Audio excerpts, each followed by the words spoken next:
Playback got it, but nobody else will.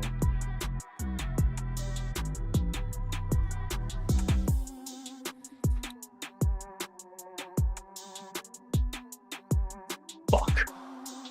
We're good. And we are live. Welcome to the NBA Deeper Dive. It is Wednesday, February 26th. I am Josh Engleman.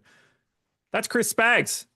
We're Stokastic. Breaking down a 9-game slate today with 4 separate games locking at 7, 2 more at 7:30, and another at 8. It is going to be insane for the next 3 hours. So hit that like button, subscribe to the channel, hit the notification bell so you know when everything goes live. Follow us both on Twitter. Spags, happy hump day. Yeah, happy hump day to you too. It's a good day here. The last time that Josh and I did a stream, somebody won $100,000 off of it. So I think that's something that we could take to the bank. And I think, Josh, we have a really good shot of repeating that again today. Well, I mean, to be fair, every time we do a show together, someone wins $100,000. So yeah, I'm going to go ahead and assume that someone takes down the top spot again today too. Although it would be, if anybody, like a lot of people in chat would be like, no, DraftKings won it. That's a fake lineup. No one got it.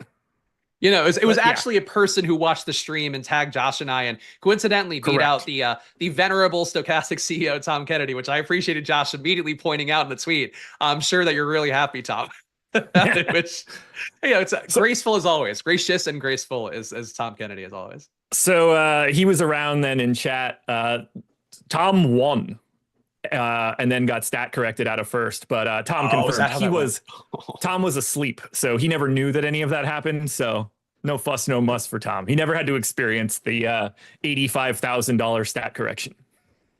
That's helpful, but big win for Tyler. Shout out Tyler, gave the follow on Twitter. I appreciate that. But yeah, good to see it, and always nice to get tagged on those wins. I feel like those 100K still matters in this space. 10K, look, more power to you. Still feels though. They all feel good. They do. They all feel good. Couple of these teams that we need to look at today don't feel so good. Some of them do. Some of them don't. Like OKC is so good at basketball and Brooklyn is so bad that they've made Oklahoma City useless today. It's incredible. Can't wait to talk about it. Just kidding. There's nothing to talk about. There's a lot to talk about for the rest of this slate, though. Are you ready to get started? Let's do it. We got a lot. We do indeed. First game up, Boston Celtics, 5-point favorites in Detroit, 226 total. Quite a bit of injury news going on in this one. We can't really talk about Boston right now. Q-tag Jaylen Brown, Q-tag Sam Hauser, Q-tag Kristaps Porzingis, Luke Cornett already out. Someone's going to be out here. I've got the line like 2.5 points higher. Just seems natural that this is going to change up. But as of right now, if everybody's in, I don't find Boston to be that interesting. I do think they're going to at least be a little interesting once we get this news. Yeah, they would have been interesting too if we knew that Kristaps Porzingis wasn't going to play that game. And let's say some of us had 33% of them and then are bathing our child and look down and go, oh, cool, that's fun. So he didn't play yesterday. Derek White had the outlier day. Whenever one of these guys is out, and yesterday you had a few of them, you had Horford out, you had Holiday out, and then you also had the late Porzingis scratch. It just gets really consolidated usage-wise where you get more Tatum, you get more Jaylen Brown. Obviously, you have more minutes going around. You get more Derek White, who mattered a lot on yesterday's slate. If you get Jaylen Brown out today, if you get Porzingis out today, everybody's going to look better here. Tatum will look like a much better pay-up option as it is right now. Seemingly, people are playing around 5%. That's not really the big stand you're looking for, but that would change if Jaylen Brown were out. Same thing for Derek White. I think Peyton Pritchard would get a little bit chalkier as well, though his price tags come up a little bit. Everybody will look infinitely better if you do get both Brown and Porzingis out, and I'm with you, Josh. I assume it seems to me like both should be out here with the spread being pretty much nothing. I don't know. Detroit's been hot, but like it feels like a really low spread here for Boston on the road. I think Brown's going to sit. Porzingis is going to play because Porzingis is just sick, which we found out at 7:01 yesterday or whatever the hell time that actually came out. So that's sort of my expectation is that we lose Brown, we get Porzingis, and then I don't know about Sam Hauser. That will affect some of the value options a little bit more. If we do lose, if I'm right and we lose Brown and keep Porzingis, obviously Jason Tatum looks a little bit better. Porzingis looks a little bit better. I'm still not sure I'm going to get too much of Boston. Yeah, I think same page. It's also too, even though you do have 4 games going for that, 7 o'clock start, like Josh mentioned, giving up a little flexibility on some high dollar guys. So I don't think anybody gets super chalky if you only get Jaylen Brown out, but they all do look appreciably better. And I imagine you get like 10% of these guys in more lineups, and pretty much it would be, I think, all the remaining Celtics who are key rotational guys you get a little bit more of. Then we get the Detroit side. They are already without Simone Fontecchio. Dennis Schroeder's questionable with a left ankle soreness, not even a sprain.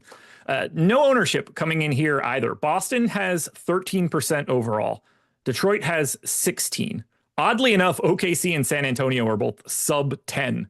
But this game is the lowest owned game of the slate. 4% ownership to Cade Cunningham on DraftKings is the highest mark on DK. 2% to whoever you want to choose on the FanDuel side. There's nothing coming in for Detroit. Now, maybe they look a little bit better if Brown is out and Porzingis is out and Hauser is out, but I don't get the sense that we're going to be going to too much of Detroit. I'd be okay getting Cade, but even he doesn't look that great. Yeah, Cade I have at 50 fantasy points, but with his price tag coming up a little bit here, he's not, he's not a 5x value. So not that that's like the be all end all, but on this slate, I could see taking shots for the large field GPPs and, hoping you get there with 5% ownership or something, but he really doesn't project well enough here to be like a day for a big stand on him. So I'm with you on this. I'm getting 4% of Jalen Duren. I think he looks the best out of this team, but that's not really a big stand here. He's more of a pivot point to some better projected, better value centers, and also better pay up options. But I think here, yeah, that's a tough matchup, pace down. So Detroit, I don't know, Detroit maybe could be feisty here. Are you buying it on the win streak at all? I feel like this is the kind of thing where you're probably going to shit on. You're going to tell me like, oh, they're still awful, and nobody should care. I mean, they are like a completely meaningless team. I thought they were kind of okay coming into the season. Like I had them a little bit higher than the consensus to begin with. I was pro Tobias Harris signing just because they just didn't have real NBA players. Now they have Malik Beasley, they have Tobias Harris, they have Tim Hardaway. They just swapped out a bunch of guys that shouldn't be in the NBA for guys that should, and they became a real team. They got a better coach in JB Bickerstaff to like be this specific type of coach for this specific type of team. I think they're like a completely normal, like bottom of the playoffs East team, which is huge. I don't know, for Detroit standards. Okay. It's a great start. Yeah, absolutely. Yeah. They're not like, I mean, their net rating on the year is 0.1. That's average. So they're ahead of the pack a little bit. Okay, yeah. So that's fair. Bang average. I think they could hang in there. Look, Boston on a back-to-back, maybe they have a shot of hanging in here. Like, I feel like that's a thing. And if you do play that outcome, maybe these guys look a little bit more appealing. But Cade low ownership, I think really your big hope is just like maybe he gives you a 70-point day somehow because he's been crushing lately. Yeah. Yeah, if I'm getting anybody, it's Cade. But I think we're going to need this line to move around a little bit and Boston to lose some guys to really like Detroit. Yeah. Ultimately, fair. In total, there's 29% ownership going to Boston and Detroit. That's kind of telling for what this day is going to be. Yeah. Not a great total for the game either. No, not so much. One of the lower paces as well. This one looks slightly better, but it might look insane. Toronto Raptors, 11-point dogs in Indy, 232 total. By all accounts, it seems like Scotty Barnes is going to be missing from this game. I have the line at 8. It's 11. Quickest way to get it up to 11 is going to be no Scotty Barnes, no Jakob Poeltl, but we shall see. Both Scotty Barnes and Jakob Poeltl are questionable for today. Nobody else relevant from injury news here. No ownership coming in yet. 10% to RJ Barrett, 5 to Grady Dick, 5 to Scotty Barnes, 3 to Emmanuel Quickley, and goose egg to everybody else on this team. Obviously, this is like, okay, let's just start here. Do you like anything for Toronto if they're all in? I think RJ Barrett looks okay to me. Getting him in 20% of my lineups, Fields at 10. He's actually stabilized the highest usage guy on the team. He's getting up about 29% usage on the year, 1.2 fantasy points per minute, rounding up there. So I like RJ Barrett as price tag being 7,300 on DK. But I think Barnes is probably due to see his little work back from Barrett and Quickly at some point. There's going to be ebbs and flows in that. And Grady Dick, I think, is an okay value, getting 10% of him. So no big stands, but it's a high-paced matchup, or no, not high-paced, high-total matchup versus Indiana and Toronto. Not very good, but somewhat consolidated. So I don't hate these guys, but Barrett, I think, is to me pretty playable. Yeah, I got the 5%. He does. Yeah, I got him 8% optimal. 18% chance of 46. He ranks 38th for me. A guy that I'm probably going to have about 10% of. Nothing too crazy. Let's talk through what happens here if Scotty Barnes is out, though. Obviously, if Jakob Poeltl's out, we know what's happening. We're just giving the minutes to Orlando Robinson, Jonathan Mobo, and calling it a day. But if Barnes is out, what's the impact? Who are we going to? Because something's getting freed up for value. We're talking 35 minutes, 25% usage rate. That's got to go somewhere.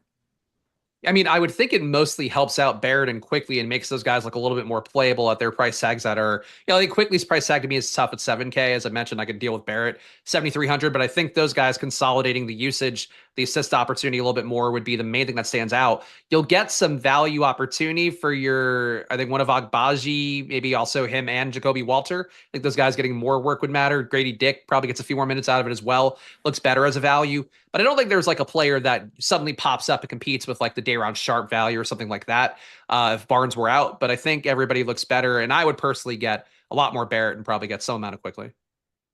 If it's Barnes gone, is that the way that we finally get Chris Boucher? I don't think so. Cause like he was getting center run the other game and then they move it around. Like they move it around every game, I feel like. I guess it's possible, but I would never cape for Chris Boucher at this point. Like he's projected for 1 minute today. And I don't know that even if they were to update it with Barnes being out, like what are you going to give him really? You probably still have to conservatively give him like an 18, 19 minute projection. You can't commit to high 20s. I mean, if we're looking at a game with no Barnes, no Poeltl, I feel like he's playing 20. And at his price 20, tag, he played 20 2 games ago. It's just they always have jerked him yesterday. around. I agree, but if they're down Barnes, we're talking about the 4 on this team. If they're down Poeltl, we're talking about the starting 5. Now we could cross off the 5 for Mobo and Orlando Robinson, but then at the 4, I mean, it feels like 20 minutes is there for him. 4K, power forward only. Or Agbaji gets to like high 20s. If they're both out, I think Chris Boucher is probably like 10% owned when we get to lock.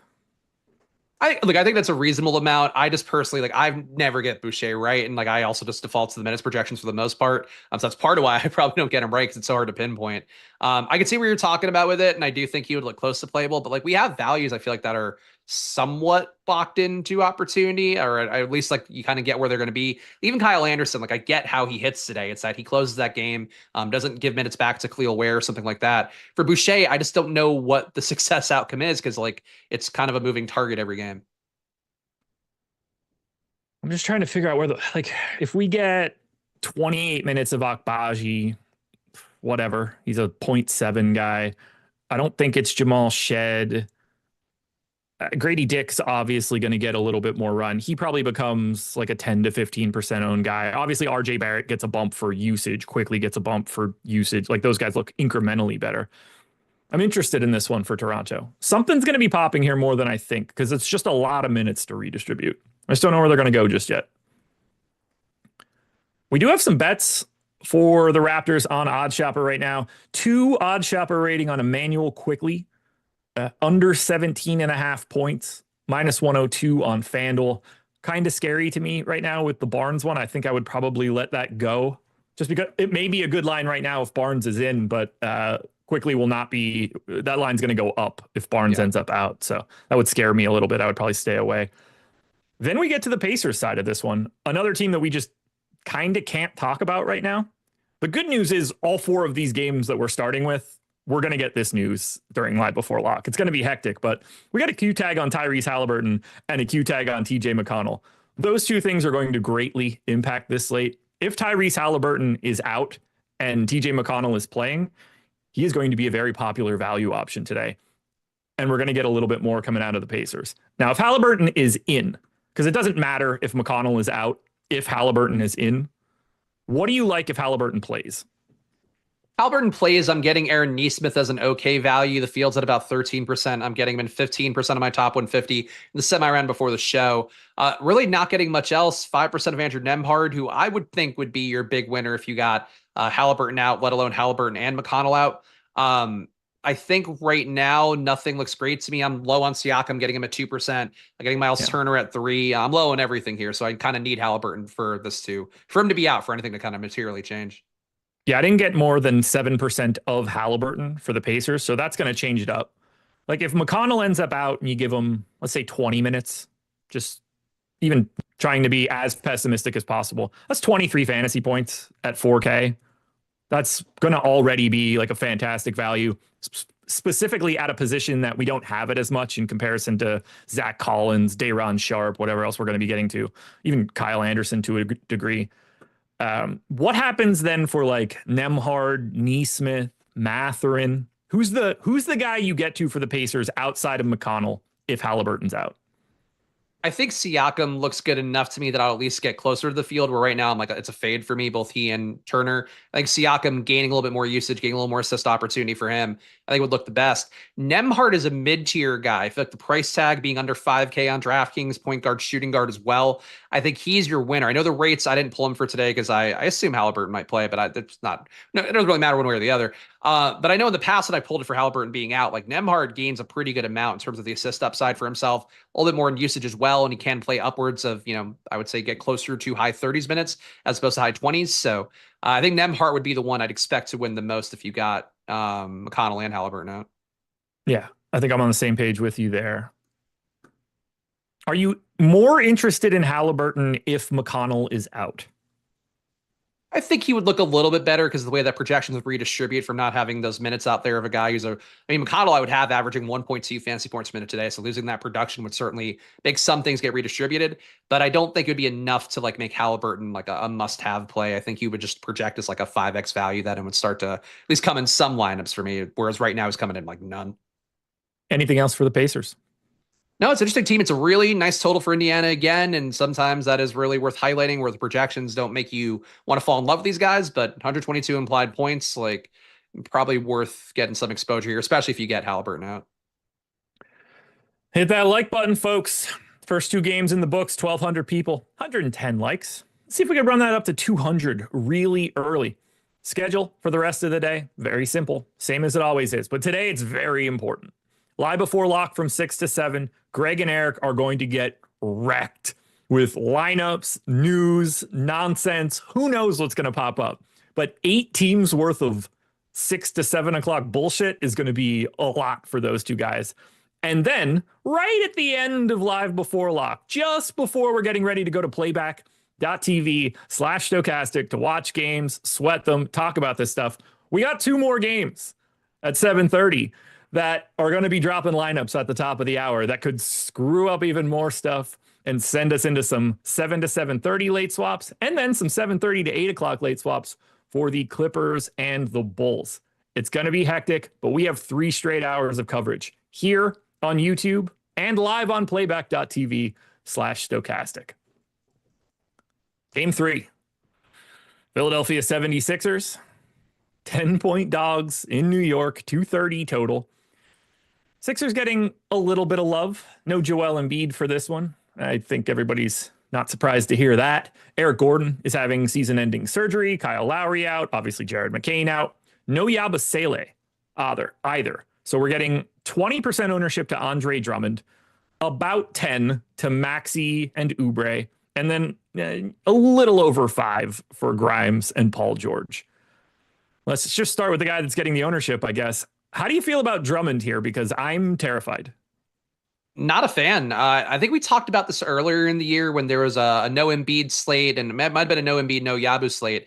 And we looked at, I think, or at least I mentioned Drummond's rates, and I think we kind of landed on the same outcome where he's just not the same guy this year. He's averaging 19% usage. Rebound rate's still there. 24% rebound rate would put him in, amongst the most elite rebounders in the league, but not really gaining assists. If you watch the games, he doesn't really get the same post-up opportunities he's gotten pretty much everywhere else.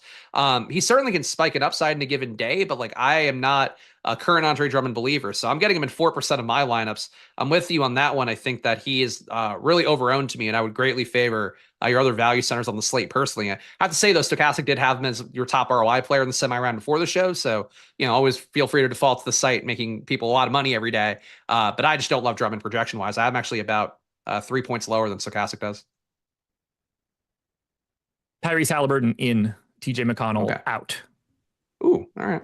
So, yeah, Halliburton, get more minutes. People in the chat pointing out last time that McConnell didn't play, Halliburton got to 40 minutes. So, maybe increase the band of minutes, if not the expectation of minutes. Yeah, slightly different game environment, but we know that it's in the cards if it's competitive, at least. I got to 17% of Drummond. I'm not in any way excited about that, but that's about the range where I'm like cool with it and I'm not going to deal with it at all. To me, that's fine. The guy that I'm actually getting to for Philly, once again, didn't go as well as I wanted it to 2 days ago. I've got 25% of a 9% owned Kelly Oubre. Shooting guard, small forward eligible, 5,900, still playing a bunch of minutes. Justin Edwards being back gives me like a hair of pause that Oubre is going to play 2 minutes less than he has been over this last stretch. But ultimately, I'm happy to get to him. He's a part of all of this in as big a way as possible as a starter. He's just out there all the time. So Oubre is the guy I'm getting to here from Philly. Scattered amounts of Maxey, George, and Grimes. We're not team Paul George today. Did you give him a boost for not doing his podcast anymore? Because I could. No, I have 6% of Paul George. So I'm getting 16% of Paul George. Not a big stand. It did stand out to me, though. The blocker to Paul George's successes here could be Gershon Yabusele. So we talked about it the other day. His rates actually get a little bit lower. Usage goes down without Joel Embiid. For whatever reason, without Yabu, and it could be the spacing, Yabu does sort of take the corner spots, to take some threes a little bit more. He gains 5% in usage. Paul George gets to 28.8% usage, gets to 26.5% assist rate. So gains 5% in usage, 5% assist rate, and a good enough sample size of court time this year that we saw Paul George have the outlier day last game. I think that might have been just the kind of dead cat bounce from being awful for so long. But you did have Yabu getting hurt that game. I think leaving early enough in that one where it did increase the opportunity a little bit for Paul George as well. So Paul George, I think, is worth a shot. Again, he's played about 610 possessions that I'm talking about in the sample size, where he's put up 1.2 fantasy points per minute without Yabu and without Embiid. And look, I think he looked like hopefully a new lease on life last game. And Josh, he's saying that he's competing for a championship. So I think Paul George deserves a look. 2x the field's not bad. I'm going to assume that competing for a championship means he started like a new 2K season because it's not in the NBA for this year. Does he know that the trade deadline passed? They could still make the play in if they actually won games. The issue is that they seem to lose every game that they should win, and every possible easy win they blow. But they could still theoretically make it. They're garbage. They should pack it in, send Paul George home to podcast every day if he wants to. Oh, Sixers, you're trash. But go Kelly Oubre. Best I could do. Kelly Oubre, under 15.5 points, has a 6 odd shopper rating on ESPN bet. So if you don't agree with me, head on over to ESPN, lock that bet in for the 6 odd shopper rating. Very slight negative historical ROI if that's something you want to pay attention to. But if you want to go the other way and think that I'm jinxing him by playing him a bunch in DFS, I could understand where you're coming from there. Go ahead and grab Kelly Oubre under 15.5 points. For the New York Knickerbockers, Karl Anthony Towns is questionable. OG Anunoby is probable. Mitchell Robinson still out, but get excited, everybody. A much shittier version of Rudy Gobert is coming to move Cat to a position that makes him worse. Exciting times in New York. 7% ownership coming into Josh Hart. 5 to Jalen Brunson. This team is wildly unowned here against Philly. I think we're going to need Towns out to make anything look good here. You get any of the Knicks. I'm getting 12% Towns, 12% Hart, which I feel is a pretty good amount here for not a bad matchup, but definitely a little bit slow playing the Pacers, and the Knicks are not going to pace it up either on their side. But good total here, 120.3 implied points for New York, and I think Towns, to me, on every slate, I always do get a little bit more than the field. So getting 12% compared to the field's 3, not a big stand there. I'm with you if Towns is out, though. Brunson's going to look great. Josh Hart will look great. Both guys gaining in the usage and respectively rebounding/assist categories. So I think that would open up a lot here if you get Towns, and I would certainly get a ton more Brunson and Hart, and probably some more of the other guys as well. But as it is, I think interesting tournament shots here for guys like Towns, like Hart. Brunson, I'm not projecting well enough. I think the salary's kind of high, but he too, I think, is an okay play here. Just not a lot of ownership and good matchup here where the Knicks should put up points, and Philadelphia's probably competitive enough to not get smoked, I would think. On the off chance that Towns ends up out, are you assuming Achua gets the start? Yeah, I think that would be the logical. I mean, without Sims there anymore, it's like they're going to start Huck Porty or anything. So yeah, probably Achua. Yeah, you're going to eat those words in about an hour. It would be funny. I would play Huck. Well, actually, would I play Huck 40? He's averaging 0.67. How bad is he as a big man? Average less than 0.7. Do you think you'd be interested in Precious if he is getting the start? 6,200 power forward center eligibility. He would look close to playable to me, I think, no matter what. I don't think he would be a must-have. I think the bigger winners would be Brunson and Hart, according to the rate data and all that. Because like Hart gonna be much more live for a double-double, Brunson more live for probably double-double with assist and scoring and all that. Like it makes those guys, I think, become a lot more consolidated usage-wise. But Achua will get more minutes, so like I'm with you conceptually that he should be in play, if not a good play. Yeah, I think he's probably too expensive to realistically get to. You're just going to redistribute to Brunson and Bridges and Hart and Anunoby and just call it a day at that point, I think. 4 odd shopper rating Josh Hart under 6.5 assists on Fanatics. 3 odd shopper rating under 20.5 PRA for Anunoby on DraftKings. 3 odd shopper rating under 13.5 boards for Towns. Oop, that's still out there. Good. That's on BetMGM. We did just lose the Josh Hart one. That dropped down to a 2 odd shopper rating as I said it. Just speaking good plays into existence, guys. You're moving markets is what you're doing. Apparently.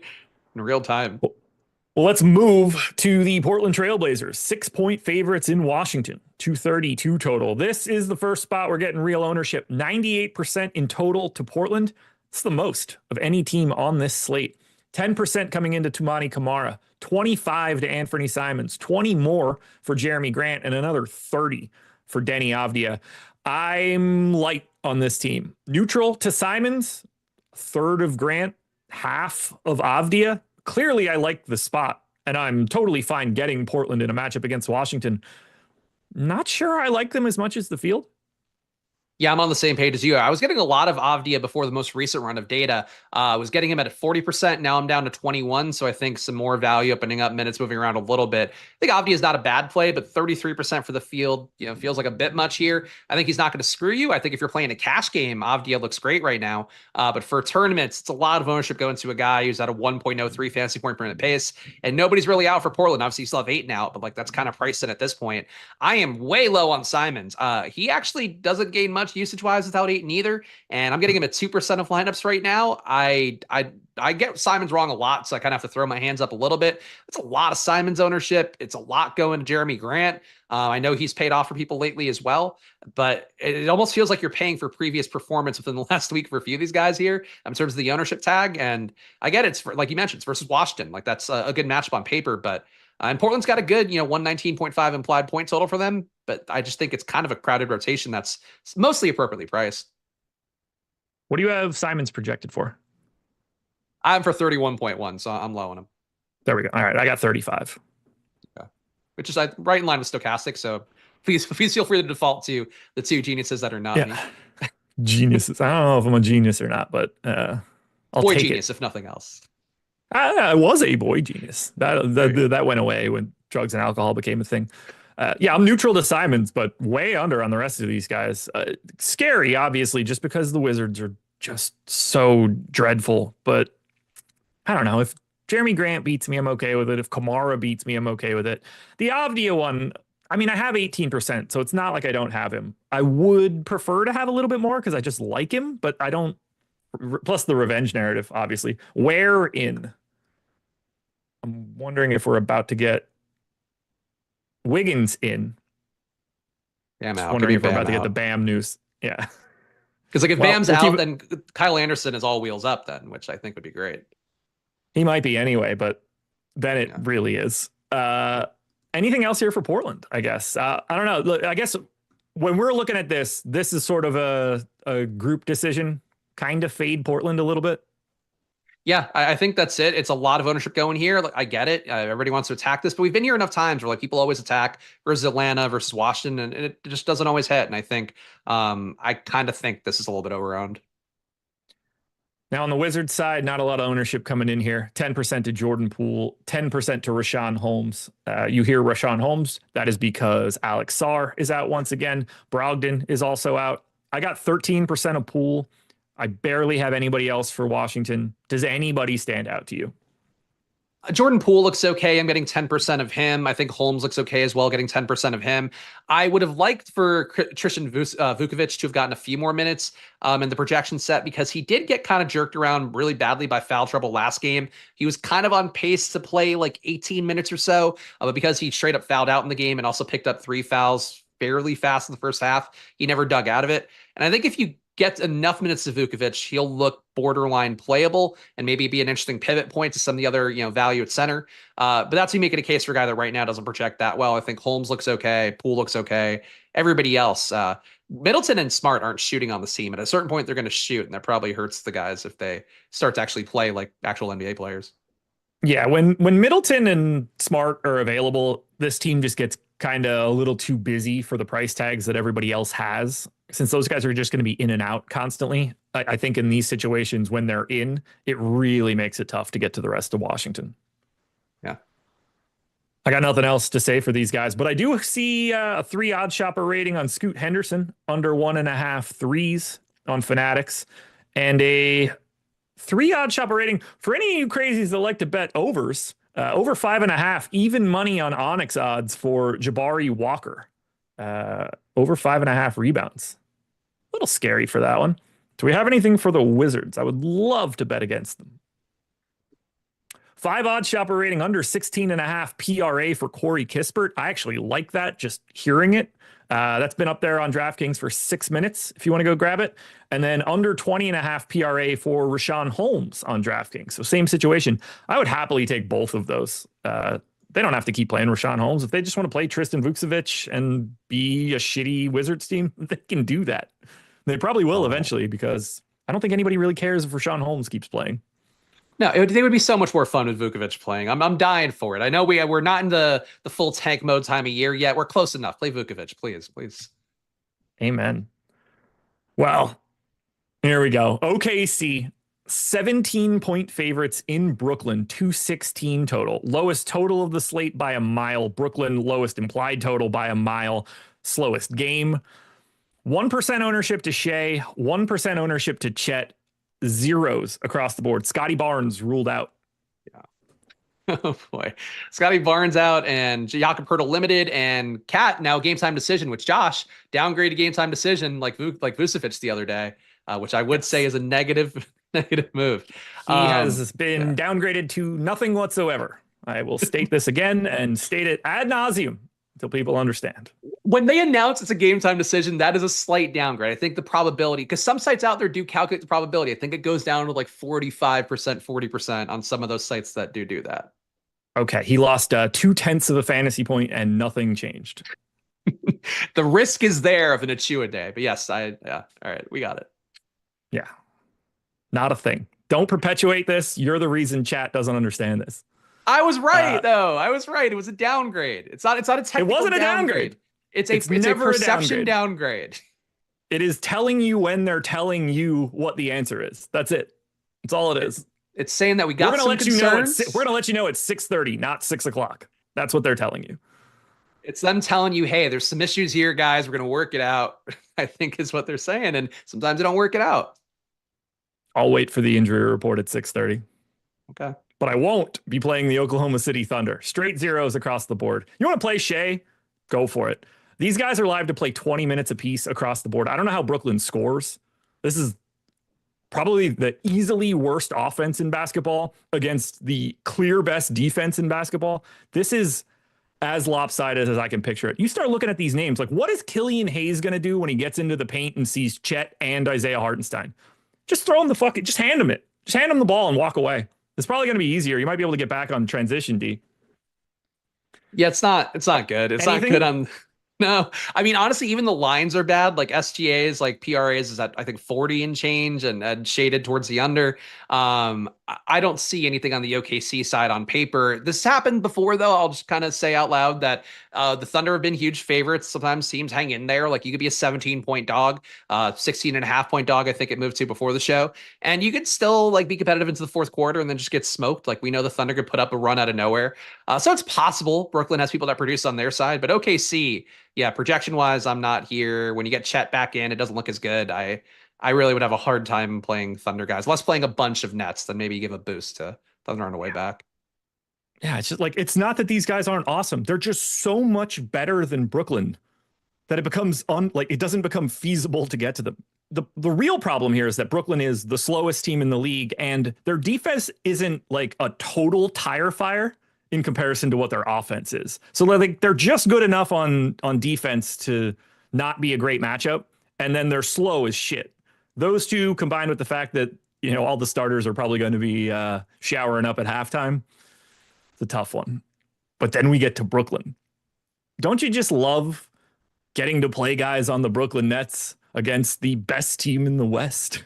35% ownership to Day'Ron Sharpe, 15 to your boy Tosan Awoman, who I assume you have 99% of at this moment.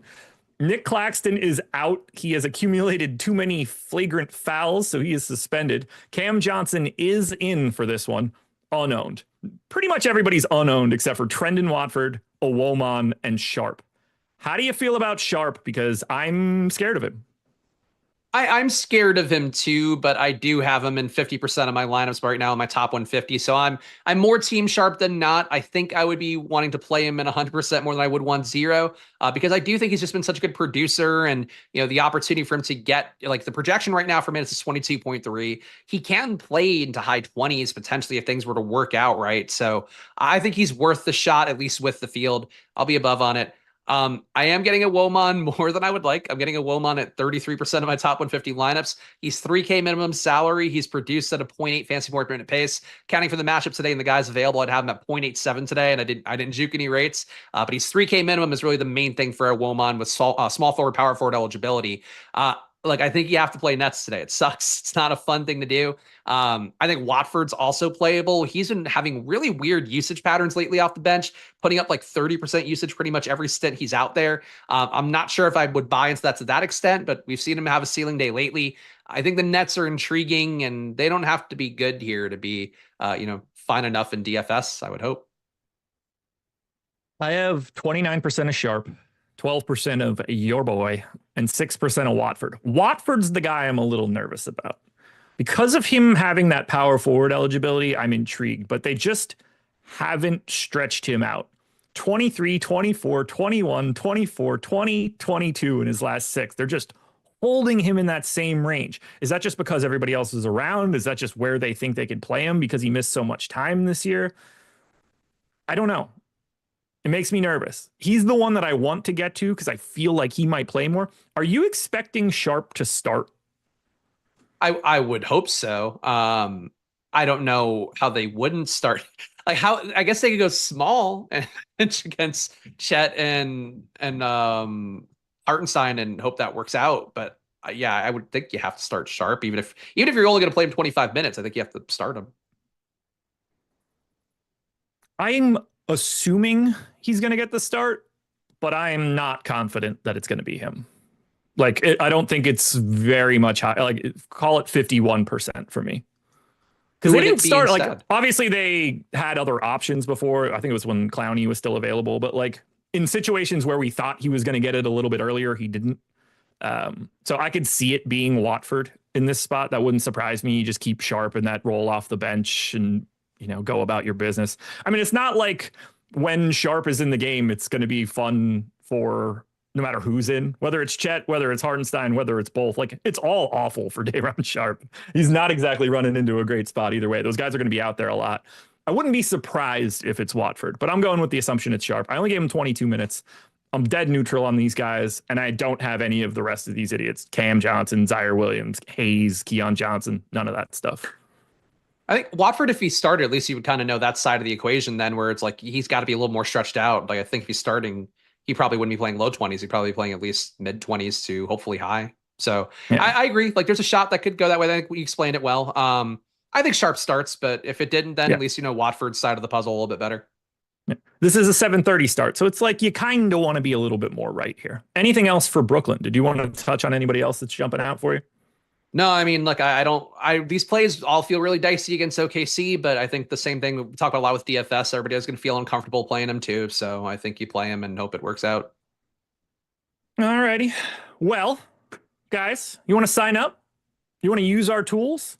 Promo code is welcome back You can get our NBA package right now for $1 for the next 3 days through the 28th. Then you're just re-upping for whatever you picked, month, week, whatever package you're looking for. But you can get it for $1 for the next couple of days. Projections, ownership, you get the Sims tools, premium Discord. If you're curious about what we've got going on, you can come in for a couple days for only $1. The link is in chat. The link is in the description. Come on in, guys. Welcome back. One big word. One single dollar. This promo ends on the 28th, and it only runs till the 28th. So whether you sign up today or tomorrow, it's still only $1 until the 28th. Atlanta Hawks, Miami Heat. Hawks are 2.5-point dogs in Miami, 230 total. This is pretty much the same Hawks team we've seen lately. 20% ownership to Trey, 15 to Dyson Daniels, 10 to Niang, 10 to Okongwu. I got a little bit of a stand on Trey. I've got 35%, and then I'm just sort of neutral for the rest of Atlanta. I don't have anything crazy to say here. I just kind of like Trae Young. I have more of a stand on Dyson Daniels, who's kind of been the bigger winner from having Hunter and Jalen Johnson and Bogdanovich off the team. Gains in usage, gets up to 21% usage. Assist rate gets up to 20, and then obviously the steal stuff. It took him getting, 8 steals the other day to hit the fantasy outcome that he needed to hit, but he got there, and I think on days where he does shoot a little bit better, it was not a good shooting day for him. I think he can hit. So I get the ownership going to Trae Young. I'm not that far off projection-wise, but I'm getting half the field on Trae and double the field on Dyson Daniels, and I think that's sort of a logical flip to have. And Okongwu doesn't look bad either. I think if you're not going to go to the value centers, he's also fairly cheap. And, maybe the box score hunters will be scared off because Capella going off recently and taking a few minutes away. But I think Okongwu to me looks like a pretty strong play. And on most slates, he'd probably get him a lot more. Yeah, I have 13%, so I'm happy to have him. He looks fine. I'm neutral on Daniels, happy to be getting to him. But right now, it's a Trae Young day for me, which I'm not surprised by, given the way payups look today. We don't have any of the real ones. Like Shea is a ghost as a pay up. Cade doesn't look great against Boston. We don't know the status of Towns right now. Then you start getting into Tatum and Harden, Sabonis, and then immediately you're at Trae Young. So Trae appears to be my preferred pay up option, but I'm also getting to his counterpart on the opposite side here in Tyler Hero. He's 20% owned. Wiggins is 20% owned. Bam is 10, and Kyle Anderson is 37, but not in my lineups. He's 84. Let's talk about the Miami Heat. We need the Bam Adebayo news, but at this point, it seems like it's not even going to matter to me for Kyle Anderson. That's just going to give me where. Apparently, Bam is warming up right now, so we shall see. But what are you doing with Miami?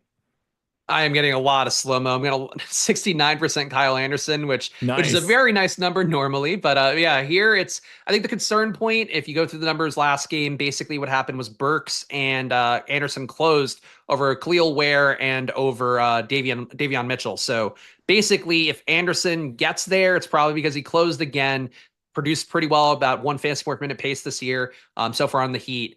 And if he doesn't get there, assuming that Bam Adebayo's in, probably because Khalil Ware took minutes back and closed as the 4 alongside Bam. So I think that's sort of the fungible point in lineups where I don't have Anderson. I'll probably give a little boost to Ware in the hopes that he gets there. But I think that Anderson looks great. And I think Wiggins also looks great too, getting him in 31% of lineups. He's been producing pretty well, a little bit of a rate increase for him. And guys like Rozier, Rozier didn't play last game. He's still getting a few minutes in the rotation on paper here, but as the rotation consolidates, Wiggins playing high 30s minutes potentially.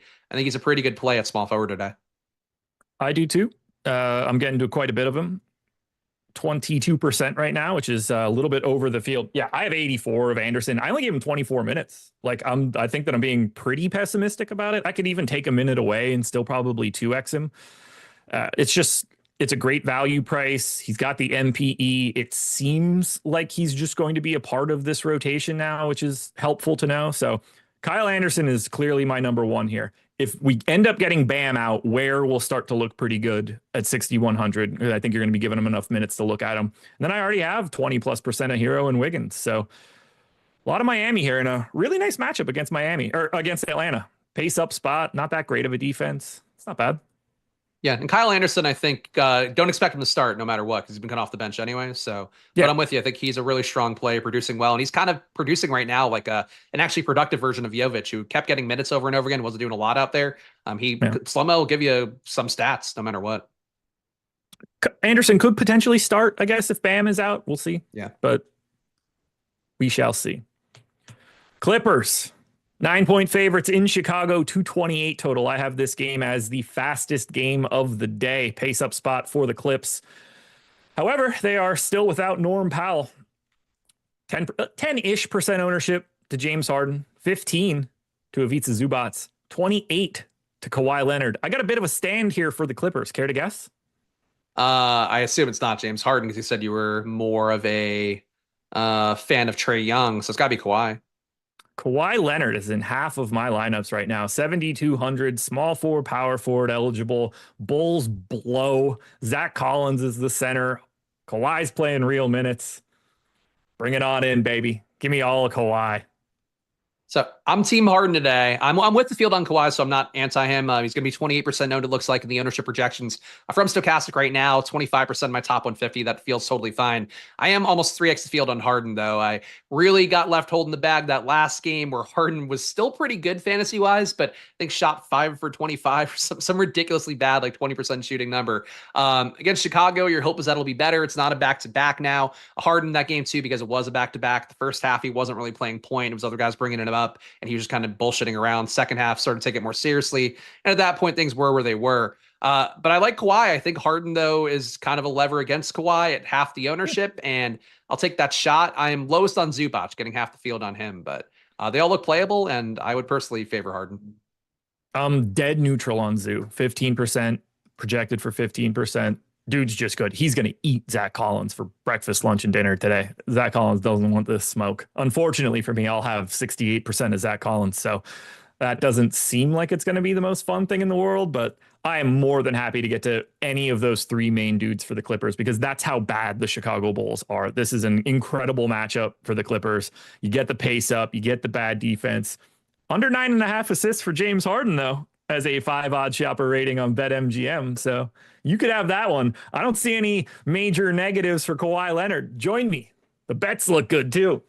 Ben Simmons under 5.5 rebounds has a 3 odd shopper rating on DraftKings. So Clippers have a couple live plays right now. Do you want anything else from the Clips? Any Bogdanovich, perhaps? No, I mean, I've never gotten bogged down this entire year. He is starting to shoot a little bit more in the Clippers, but man, he was awful in that last game too. And that was like a skeleton crew game. Started to knock down some shots at the end, but like he looks like he's in his own head in a way that is not good. He's averaging 0.7 fantasy points a minute, 0.74, I guess if we want to be accurate. Yeah, Bogdan to me, nothing. Harden, I think, is a great play though. I will defend him. Yeah, I like him too. I'd like to have a little bit more. I just think I'm getting Trae over him, but I would happily trade a little bit of that Trae to get a little bit more Harden because I like this spot. Then we get to the Bulls. So, yeah. Ayo Dosunmu questionable. Patrick Williams out. Nikola Vucevic out. Jalen Smith out. So we're doing the Zach Collins thing again. He's 30% owned, 4,400, center only. Then we got like 15% to Giddey, Buzelis, and Lonzo, and only 5% to Kobe White. I have 68% Zach Collins. Even in a matchup that I absolutely hate for the Bulls, 4,400 is just too cheap for him when they don't have another center on the roster anywhere to be found. Yeah, I'm on the same page as you. I'm low on Collins right now, getting him in only 20% of my lineups compared to the field's 32. Collins last game could have played a few more minutes, but he got into foul trouble for himself, and it seemed like he maybe had like I think 6 minutes more in the second quarter stint that he had that he could have played, and the blowout too took him off. So the minutes I think could get pretty high for him at this point with no Jalen Smith and no Vucevic. I think he's a good producer. I don't know that I'm too scared of missing out at him, but I would say that his role probably more safe than a Day'Ron Sharpe in some respects, especially counting for the matchup and all that. So I don't mind Collins at all. I am higher on Josh Giddey, though. I'm getting Giddey in 40% of my lineups right now, which feels high. I would feel better about that number if Dosunmu were out, but I was also really high on Giddey the other day, and I'm not going to question it after he carried me to a 70 fantasy point day where he looked the best he has looked in his entire career in that game. Lonzo, I think, is not a bad play either. The Bulls, to me, kind of a not bad situation, though. The total is really gross, so I may be getting too many Bulls, but it is what it is. It's basically just a big stand on Collins for me and then neutral to Giddey, Buzelis, and Lonzo Ball. I thought I would get a lot more Kobe White because I think I have him ranked a lot better than the ownership, but he's still not showing up. I thought he was going to be a guy that I would have like 15% of, and that was going to be a spot where I got a little bit different, but it didn't happen on this last run. So we shall see. Jaylen Brown out. Kristaps Porzingis in. Sam Hauser available to play. I mean, once they got downgraded to game time decisions, Josh, you had to know one of them wasn't going to go. No change whatsoever. No change. I can't believe that Kristaps Porzingis was a game time decision and then he's in. I don't get it. It's a downgrade or it's Well, not. so far on the stream with game time decision downgrades, we'll call them quote unquote, we're 2 for 3 on them missing the game. We're at a 66% hit rate of the game time decisions not playing. I'm going to keep tabs on it. It's going to be our new game. Yeah. I'm going to go out on a limb and say you're going to overrate that small sample and apply it incorrectly. That's my guess. Anything else here for the Bulls? Julian Phillips looks borderline playable, I guess, if you just need a value. But yeah, no, I think that's like the core guys we've all talked about. I'm just going to put this out here right now. If Tingus Pingus gets ruled out at 7:01, we should all go to Detroit tonight and deal with it on our own. No one's going to care. It's Detroit. We can leave him in a vacant. We're going to be like just Snoop and Chris and just bury this dude. Get the nail gun. We're going to need to find a really long one because getting that body in the door is going to be tough. But what you should do, though, is go to oddshopper.com and get Kevin Huerter under 10.5 points at -120. 10 odd shopper rating on DraftKings right now. 2 games to go. 9 o'clock start. Sacramento Kings, 9.5 point favorites in Utah. 236 total. Not a lot going on here for the Kings. Everybody's available. And when everybody's available and all these prices just stabilize, it becomes hard to find value. 15% ownership to Malik Monk, 5 to Levine, Sabonis, DeRozan, and less to everybody else. Does Malik Monk stand out to you? Does somebody else stand out to you? Do you care? They all seem like the same dude to me. Yeah, I'm kind of with you on that. Look, it's a really great total for Sacramento. I think they might be high on the slate with 123 or just shy of that. I think Sabonis looks okay as a center play, again, paying up there to get contrarian, getting 5% of him, so a little bit above. I'm getting 10% Monk, so a little low on him, getting 5% DeRozan. I think these are guys that are good to mix in a tournament. Decent total game, nice total for Sacramento. Utah, not good and not a good defense in any way, really, but maybe competitive enough to hang in. But really, ownership-wise, projection-wise, it's just nobody's a priority to me. And I get the Monk ownership, but he's like, okay. Yeah, he's fine. Like, if I get Zach LaVine, Malik Monk, Domantas Sabonis in a lineup, like I don't care. Like, it's cool. Great. Those guys are talented. One of those 3 guys are probably good enough today. If I get that guy right on that particular day, that's cool. But they're all so offensively focused that it becomes really difficult to like pick and choose because it all depends on the matchup. Well, one of those guys is just going to be in a good matchup at all times. It's too much offensive talent. But how do you sift through that in DFS? You don't. You just kind of either hope you got it right randomly in that lineup, or you wait until one of them are out and everybody's underpriced. It's really the only way that I think you can play Sacramento right now. But when I mean play Sacramento, like play them in bulk. Clearly, you can play Levine or Monk or Sabonis or DeRozan, and it doesn't matter. But I don't know how you just take a stand on one of them when they're all just where they're supposed to be. Great. Utah. They're so just they need to go back to the bubble when they just were like, hey, you 6 teams or whatever, just fuck off for the end of the season. Like, we don't need you. That needs to happen now. If you're eliminated, just end them. Get rid of those games. Just eat the money. Who cares? Utah Jazz. No John Collins. No Lauri Markkanen. No Colin Sexton. Walker Kessler available, which I for sure thought he was going to sit. No ownership to Utah either, at least on the DraftKings side.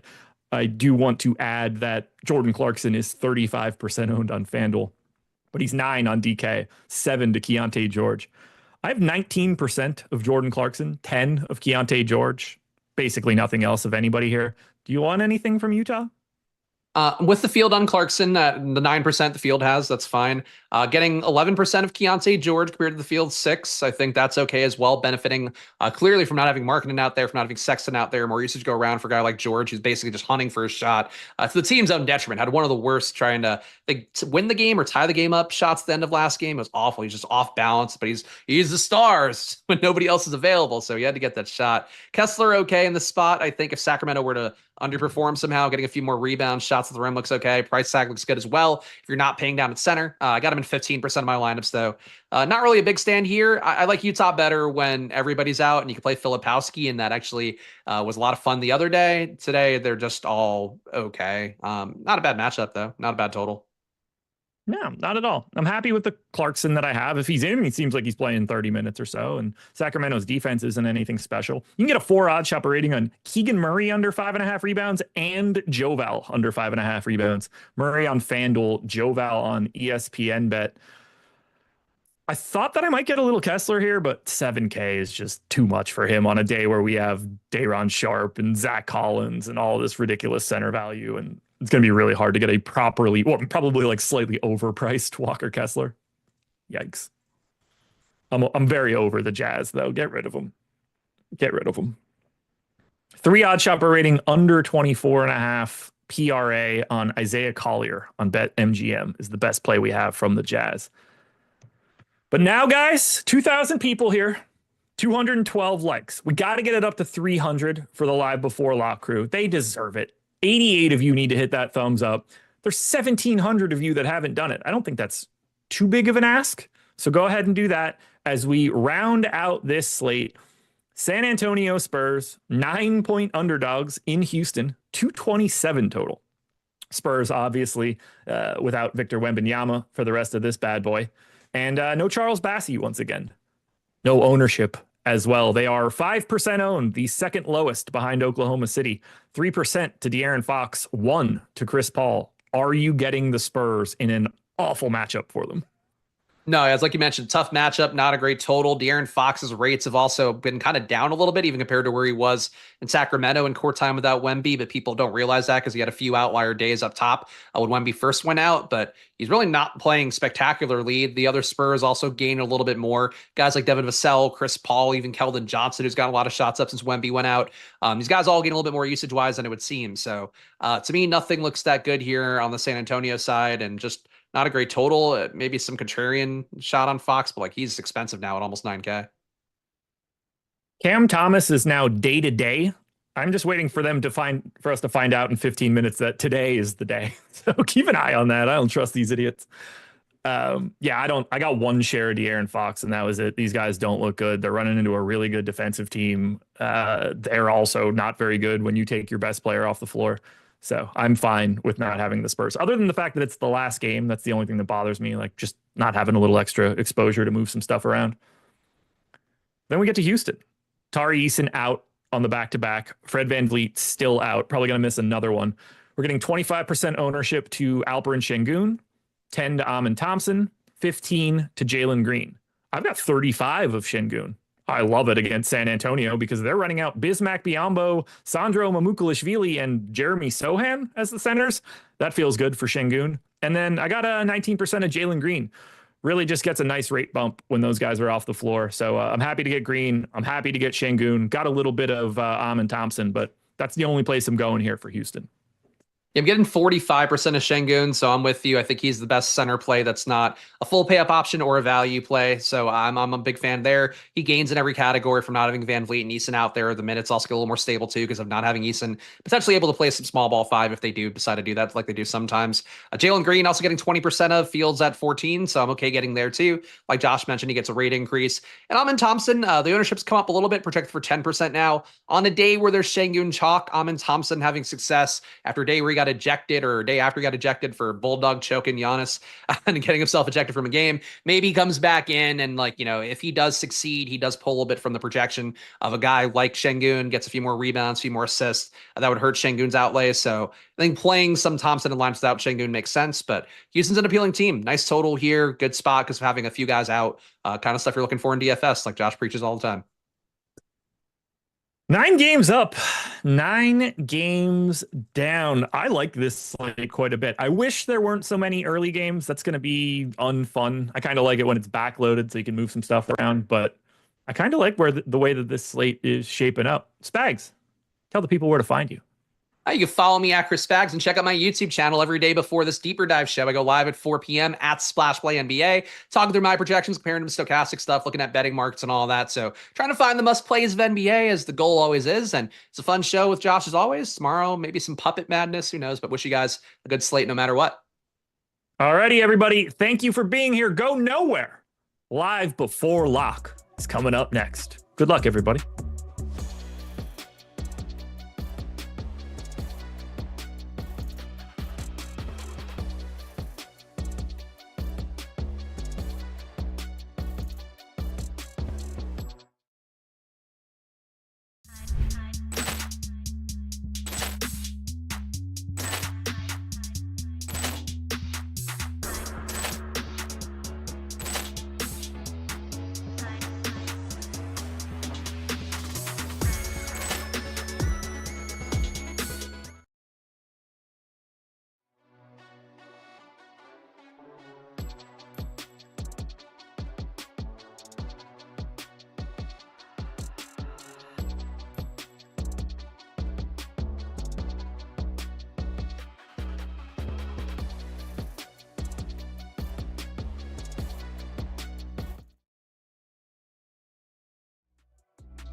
Oh, was that no good?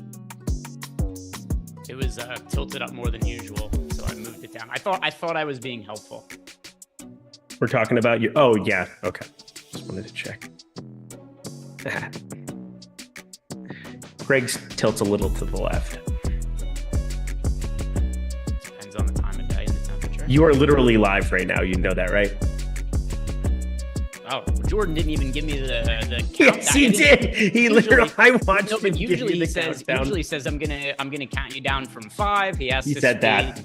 He literally said that. I was updating my stuff for the Celtics, so I missed when he said that. No big deal though. No big deal. More importantly, I was also paying attention to you speculate on which way my penis curves, which was also something that was very important, as if you don't already know. It was also very, very important discussions pregame here, but we're live. We've got news. We just got a projection update.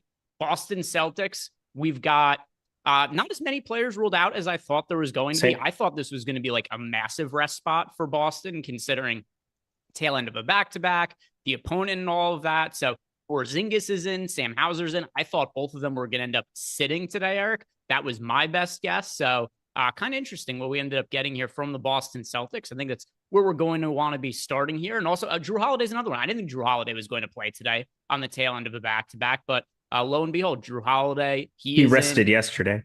Derek White, he's in. So I thought we were going to see like half the Celtics team out. So first thing I want to do here, if you wouldn't mind, Jordan, also, if you guys are watching here, like the video, subscribe to the YouTube channel.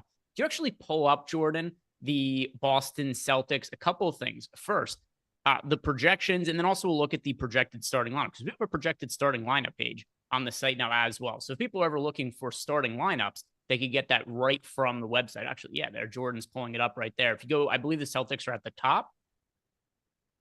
I think so anyway. Yeah, there we go. So you see our projected starting lineup here for the Celtics: Derek White, Drew Holiday, Jason Tatum, Al Horford, as well as Kristaps Porzingis. And if you guys are ever looking for just notes on the injuries for the day, as well as what our projected starting lineups are, here's where you can go. You can go right over to this page. You find it under the NBA drop-down menu. But also, let's now look at those projected projections. Well, projected projections, fantasy point projections for all the players here. So sort by the Boston Celtics. And one thing that's going to be important to this slate here, Eric, is we don't really have an abundance of super high projected spend up options. Like we don't have, a Jokic projected for 60 fantasy points or a Luka projected for 60 fantasy points or anything like that. So with that in mind, and Jaylen Brown being out, how high of a priority is Jason Tatum for you now, as we do have him projected as one of the top scorers on the slate? Yeah, he's a priority. I mean, it's positionality. That's kind of also the other part of the equation. We have very few spend ups we're really getting to. Cade Cunningham, Karl Anthony Towns, SGA, all of them sub 4%. Tatum at 9,900. I mean, the changes in his rates, I went through it on my betting thread today. It's just drastic. You're seeing like nearly 35% usage and an assist rate when you have no Jaylen Brown on the floor. I'm with you where I thought other guys would get ruled out, but I mean, it was kind of a easy spot, if you will, for Jason Tatum yesterday. He played 40 minutes, but he was out there creating 19 points, 11 assists to go along with it. If he has positive shooting regression, I mean, these are the kind of spots where I just love being overweight. If you have Brown out, you just play Tatum. If you have Tatum out, you just play Brown. It seemed somewhat like that's oversimplifying it to some extent, but I feel like that's panned out pretty nicely for us over the last couple of years. of them being a tandem, and I don't really see it changing today. Yeah, and looking at some of the other players here for the Celtics, considering that we didn't have that abundance of players ruled out, like there's no cheap value that really stands out. If we had no Porzingis and like Cato was starting, that would have definitely changed the equation. One other part of this too that I want to ask you, considering the situation that we had with Porzingis last night, what is your level of confidence that there will not be any more fuckery from this Boston Celtics team? 0. That was a post-lock. Kristaps Porzingis, absolute bomb from the rafters. Anemias Cato was just an awful, terrible, horrible, no good, very bad play. And people got away with it because, well... He wasn't good yesterday. But I'm saying they got away. They didn't get like completely punished. I mean, he wasn't good. He didn't win anybody a tournament, but he was a flat 3K and put up 16. I thought he was like a DNP CD risk. Like, I legit thought there was a chance he wouldn't play once he wasn't starting. Gotcha. Yeah, we ended up getting a Torrey Craig starting at center for the Wild. Boston Celtics. And for a little bit of extra context, what ended up happening with the Celtics yesterday, and this is why I always harp on, I think the games just need to start on time. Yesterday, Porzingis, because I was wondering, how did no beat reporters notice like Porzingis wasn't there warming up for the game? Porzingis warmed up for the game, and apparently just midway through warmups, he started to not feel well, goes to the training staff, says he's not feeling well, and they say, hey, we're just going to hold you out today. We got a back-to-back. We're playing again tomorrow. But because of the timing of the game and the game's not starting on time, we didn't get that information until after the game had already started. So this is one of these ones where like the Celtics didn't know he was going to be sick in advance. Porzingis didn't know he was going to be sick in advance. Just start the games on time. And I think that would really help a lot. But I think it would too. But we are past that. Any other final thoughts on the Celtics for tonight? No, other than, it's going to be some of the same stuff that we had talked about yesterday. I mean, Peyton Pritchard, $5,400, $200 increase. I know we have Drew Holiday here this time around. It's probably not going to be somebody that I get to at any point in time. It's the first game, but we do have 4 of our 9 starting at 7 p.m. Eastern time, 5 p.m. Mountain time where I'm at. I just feel like there's got to be something we can mine out. And 4,800 Drew Holiday's a little different. He was 4,200 on that chalky slate the other day. Probably don't end up getting to him. It's pretty much going to be Jason Tatum and nothing else on Boston after my first run. So are you going to intentionally try to forego the early games to give yourself more flexibility? I'm just saying, like, because I think Kristaps Porzingis, famous last words, is still a decent option at 7,900 as a contrarian center option. Burned everybody yesterday at 7,500, didn't even enter the game. I think there's a world where maybe I get to some shares of him, but outside of Tatum, I mean, I'm just kind of going through Boston. They're on the screen there too. Holiday, Pritchard, Porzingis. Those are the next 3 in terms of what we have for points per dollar. I doubt I get a ton of them anyway. And I guess it just depends. Do we get the news during this show? I'm sure on playback you'll get it, but do we get the news that Bam Adebayo is in or out on this program between now and lock? I'm hoping the answer is no, so that we can jam some of those pieces and be living the high life, but not Haywood Highsmith. That was not a pun on purpose. Yeah. Well, we've got a handful of guys who are questionable on the injury report, and one of them, Karl Anthony Towns. Obviously, he's an important one. We're probably getting that news in the next 15 minutes or so.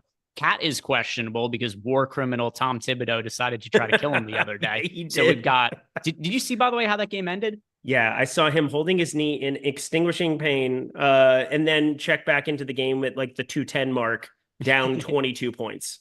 Yeah, that was fun. So yeah, Cat gets hurt at the end of the fourth quarter, goes to the locker room, writhing in pain, holding his knee, like you said. Comes out of the locker room 2 minutes. The game is well over this point. I don't even, off the top of my head, I don't even think that the Knicks opponent, which I believe was the Celtics that game, didn't even have their starters in the game still. And Thibodeau was still like, hey, Cat, get back out there. We might be able to cut this lead to 18 and lose by teens as opposed to like 20 plus.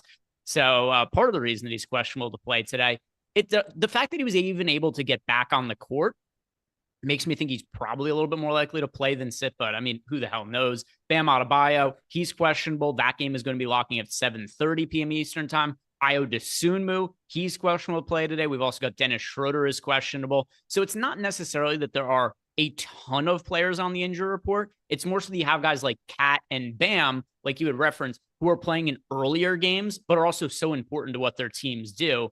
Any other considerations that you're making? I mean, we don't really have to do a ton for Cat being questionable right now, just because that game locks at 7, so we'll know in advance.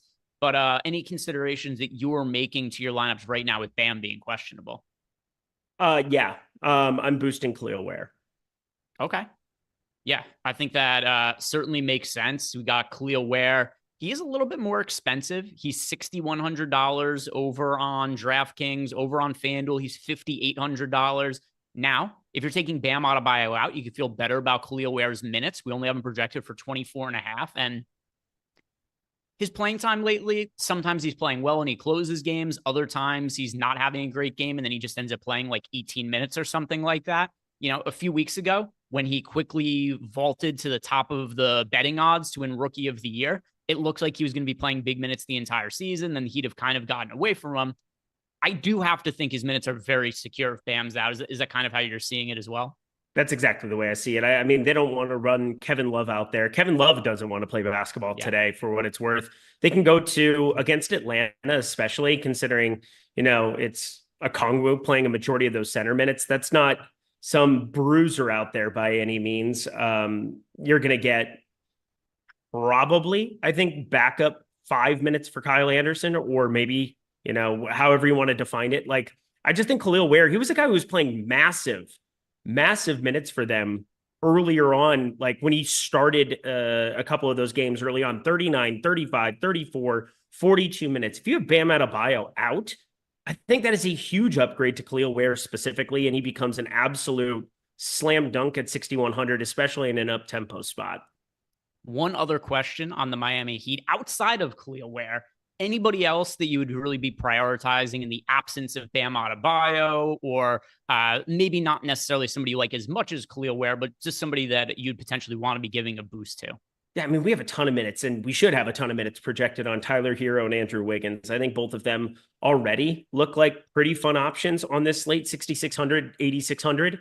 I think that I'm probably going to be overweight to both of them. Kyle Anderson is the second most popular play on the slate. I'm just kind of omitting him because he's already pulling all of this ownership. But I mean, Wiggins, I am way over on right now. The Sims tool just absolutely loves him. If you guys are building lineups in the Sims and you don't get to Andrew Wiggins, I don't know what settings you're using, but him and Kawhi Leonard are just eating up small forward, power forward for me. And then obviously trying to figure out the backup 5 is always like an appealing option. Do we see Kevin Love? Because he's a flat 3K and does stuff from a fantasy perspective from time to time. I think we probably have to see some minutes, but I don't think it'll make him viable on this slate by any means. Also, Ayo Dosunmu out. That makes me very, very happy. Yeah, so no Ayo, which I literally have a sim run that's going to be finished in 2 seconds, which as per usual, like, what does it even matter? Because going to have to just redo all this now in a second. We could see Kevin Love start. I actually wouldn't be surprised at all if that ends up being the case. But I would be surprised if he plays big minutes, because Kevin Love, a couple things. First, he's been out recently. I believe it was due to a personal issue. But on top of that, also, other starts for Kevin Love. And I know people might say, why would Kevin Love start? He's been out of the rotation. Well, his most recent games, he's started even though he's been out of the rotation in games before that, but he hasn't played very much in those games. So you got to start from Kevin Love on December 29th against the Houston Rockets when he was a DNP coach's decision. 4 games in a row prior to that, he played 14 minutes as a starter. Then once again, so he starts, was a DNP, healthy scratch for a bunch of games. Then once again, he's a DNP coach's decision, 7 games in a row. Somebody gets ruled out. Kevin Love starts, plays 15 minutes. So I do think that if Bam's out, we're probably going to be getting one of those starts from Kevin Love where he plays like 6 to 8 minutes in the first quarter, 6 to 8 minutes in the third quarter, and that's his entire rotation. So even if we see Kevin Love starting, I'm not going to go crazy trying to roster him. I think more than likely that will not happen. So I think they want to probably save him up. I would be surprised. I mean, Khalil Ware has been the quote unquote 5 in that lineup next to Bam. I would be a little surprised to see Love stuff, but again, that's very much in play. That's something that they've done multiple times.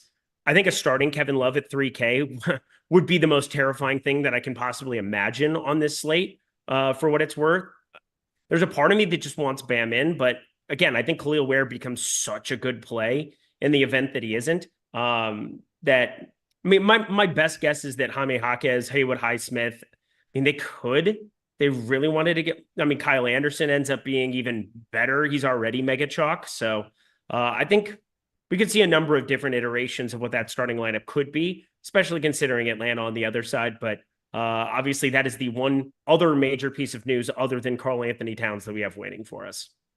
Yeah, and looking at, I'm just curious, why would you be concerned with a Kevin Love start? We've seen a bunch from him this year.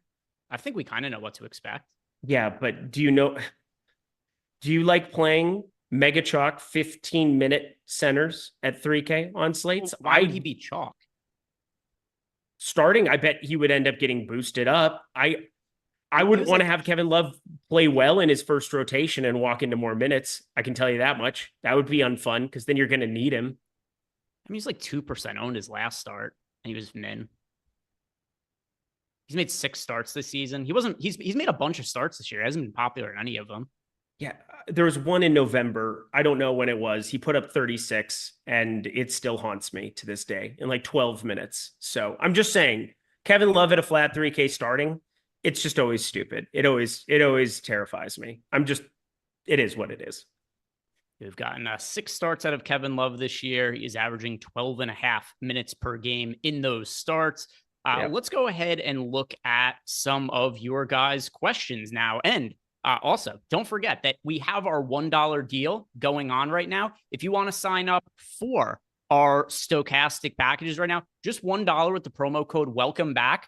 So this is going to be $1 for any package of your choosing through Friday. You can find the link down below in the YouTube description box. It's also pinned in the YouTube chat. Also, if you wouldn't mind, Jordan, throw that link into the YouTube chat again, just so people could see it there and it's easy for them to click on. So $1 flash sale here. Any NBA DFS package, which you just sign up. It's $1 for any of them. You might as well sign up for the premium package that we have, the Sims Max package. $1 to try out all of our tools through Friday. That link is right there in the YouTube chat. It's down below in the YouTube description box. It's pinned in the YouTube chat. So click on whichever of those links you want. Go to the site. Just $1. Get access to our Sims, player projections, ownership projections, and they are going to help guide you to building some better NBA DFS lineups. Super chat here from Jeremiah Johnson. He wants to know, who are the must plays for the 222 FanDuel contest? He's playing one bullet. Wants to know, what are we doing with Toronto with Scotty Barnes out? So Scotty Barnes, he was ruled out a little bit earlier in the day. So let's answer this question in 2 parts, Eric. First, who are the players you consider must plays for FanDuel today? From Toronto specifically, or must plays in general? So it's a 2-part question. First part is just in general. Who are the must plays on FanDuel, specifically for a high dollar, smaller contest? Gotcha. I just wanted to get my wits about me. Andrew Wiggins, I talked about how much I like him. He's in store for a boatload of minutes. It just has to be Andrew Wiggins on both sides. He's my favorite tournament play.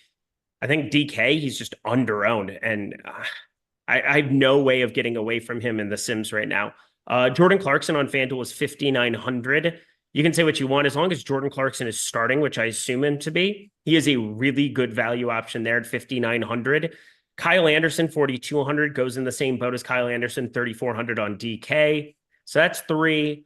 I guess the one that I think is a little bit different for me, Alperen Şengün, brought him up yesterday. I'll bring him up today. Center, 8,600. I think that's still a pretty decent option there for FanDuel purposes. If you're looking for something somewhat predictable there. I didn't even check because I'm not playing FanDuel today. Does Khalil Ware have power forward eligibility? No, he's 5,800. Ooh. Khalil Ware waiting in the wings. That's something I would want to have a game plan for over on FanDuel especially. Yeah, so we've got Khalil Ware, like we mentioned before. He is $5,800 over on FanDuel. And yeah, if you were to go out and you have Şengün in your center spot, you could swap that over to Khalil Ware in the event that Bam Adebayo is ruled out. I think all of those guys that you mentioned, pretty strong options. If he plays, I think Bam's a really good play over on FanDuel as well because he's got the power forward center eligibility. So you've got him at $8,200. I think that he's somebody who, especially, it would be different if he only had center eligibility, but considering he's power forward and center, really strong looking option over on the FanDuel side of things. And then all the other guys you mentioned, I also agree with on the cheap end, playing Kyle Anderson, he makes sense. Getting exposure to Zach Collins makes sense. Andrew Wiggins also really, like you said before, Wiggins already looks really good right now. And then he would only look even better if Bam's out. So I would consider him Must play in cash on FanDuel, and then a really strong GPP option as well. The other part of the question from Jeremiah is, what are we doing with Toronto today? No Scotty Barnes. One thing we do have to consider is that this game is going to be locking, I believe earliest time slot. So we've got Toronto playing in a fairly high-paced matchup against the Pacers. It has the second highest total overall on the slate. No Scotty Barnes for the Raptors. He was downgraded questionable early in the day before being ruled out. What are you liking from the Toronto Raptors, Eric? Pirtle back, by the way. Yeah, whoever starts is going to be interesting. Pirtle's back playing limited minutes, but no Emmanuel quickly. So you're missing out on a 31% assist rate, a 24 and change usage. Overall, it's going to have to be whoever that next starter ends up being. Looking at our lineups page, I do think that you're looking at Agbaji potentially being that starter, and I 100% agree with it. I see other places that have Mogbo starting, which is weird to me that they would move him down to the 4. He did get the start over Orlando Robinson, kind of put that all together yesterday. It was what it is, but you do have the option of Jacoby Walter, somebody that they've started from the absolute clouds before, and they slide RJ Barrett to the 4. So there's some different constructions of what Toronto can do. I am in line with, I think Agbaji ends up being the most likely starter there for us. So I don't know how much I would want to get at 3,500, but it's Indiana. He gets the first crack at it, which is always interesting. It'll probably inflate his ownership to some extent, but we're going to just be paying close attention to that news because Jacoby Walter's been in that rotation, 17, 18, 16 minutes here in the last 3 back from the break. Could see him potentially stepping in. I think that's a more appealing option, shooting guard, small forward, than what Agbaji is sitting with power forward or small forward, power forward. But regardless, I think something there from Toronto is probably going to end up coming to fruition. I get a little worried that we don't see like a full allotment of minutes here for Emmanuel quickly. I mean, we have another back-to-back. He had just recently played his first back-to-back in what felt like for absolute ever. It was 34, and then he got limited to just 30 minutes against Cleveland, but they got the doors knocked off of them. So it's hard to really know what to make of it, but $7K for him, 7,300 for Barrett, getting Jakob Poeltl back. I think that's at least muted my interest in a number of those spend-up options from Toronto. Yeah, and by the way, that was Eric meant Barnes, not quickly. It was just a misspeak. So I meant quickly, obviously. Yeah. No, you meant Barnes. That's what I meant. Sorry. Yeah. Barnes being out. You know what I meant. Yeah, sorry. Yeah. Chat melting down right now saying quickly is not out. Quickly out, question mark? No, I'm saying that quickly is 7,300. Yeah, sorry. I screwed that up in general. Scotty Barnes, I know, is out. I don't have a ton of interest. I'm talking about quickly going from 34 to just 30 minutes on that back-to-back playing Cleveland, but they got the doors knocked off of them. I don't know if we get like 34, 35 minutes from quickly. You want to find out against Indy, but it is definitely one of those spots that still feels a little bit queasy to go to him, Barrett, or, I mean, obviously not going to play Poeltl his first game back. Yeah, and let's see. We just got a projection update. So Jordan, go to the projections, let's look at the Chicago Bulls, because Ayo Dosunmu out tonight. That's a piece of news that we got a few minutes ago. And projections we now have updated to reflect no Ayo Dosunmu for the Chicago Bulls. Keep in mind, not only is Dosunmu out, but in addition to that, no Vooch today. Vooch, which this was expected because he was doubtful earlier in the day. Then he got ruled out, I think at the 1:30 Eastern time injury report update, if I remember correctly. Here's what we have now for the Chicago Bulls. If we could you sort by the fantasy point projections, Jordan? Yeah, just so from top to bottom, we've got Josh Giddey projected for the most fantasy points on the team at 40.5 at $7,700. He's been filling up the stat sheet as of late. His playing time has also gone up, which makes sense in light of the Zach LaVine trade. Team just a little bit more shorthanded in the backcourt. You got Colby White at $6,800, who also super weird situation with Colby White. What ended up happening yesterday? Colby White cuts his hand warming up for the game, goes into the locker room, game starts, no Colby White out on the court. And, the massive panic ensues for the last Bulls game. Then you end up getting Colby White comes back, goes back into the locker room, ends up finishing out the game. That was actually up 2 days ago, I meant to say. So last Bulls game. But anyway, lots of weirdness happening every day this week in the DFS streets. We've also got Zach Collins in as one of the best projected value plays on the slate. Really surprised he isn't more expensive, considering that, we've known that Vooch is hurt now, considering Vooch didn't play in the last game for the Chicago Bulls either. So a little bit of boost for guys kind of across the board with Dosunmu being out. What stands out the most to you from Chicago? Oh, Zach Collins is an awesome play yet again. I do think center is fantastic if we get Bam Adebayo out. I don't know how I want to parse it between the nuke of the night, Zach Collins, and Khalil Ware, but I definitely want to play a lot of them. We have to get these starting lineups sooner rather than later. 30 minutes before this slate starts up, there are so many different centers that could or could not be absolute slam dunks right now. I think other than just Zach Collins, we have other guys. I mean, is Josh Giddey going to keep this up forever? I mean, this is just absurd. The last 3 games that he's been on, we've got him under projected. I think that I agree with that. I'm just worried that people look at box scores and see, oh, he's put up like 63 straight. Here we go. That'll be fun. Bazelis is the other one that I really think is interesting for tournaments. 4,800, only 7.5% ownership. I mean, this is a young player that is kind of locked into a role now going forward. He's been in the starting unit. He's somebody that they want to develop. This has been a lost season. And we saw last game against Philly, there's just kind of anything that they can go for backup 5 minutes.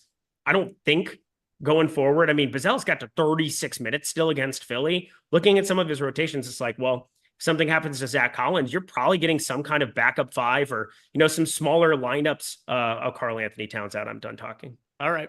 Well, I was about to, when you were finished, I was going to, this is what I was actually going to say. I was going to say, I assume Cat is in because the game locks in 30 minutes and there's been 0 updates there.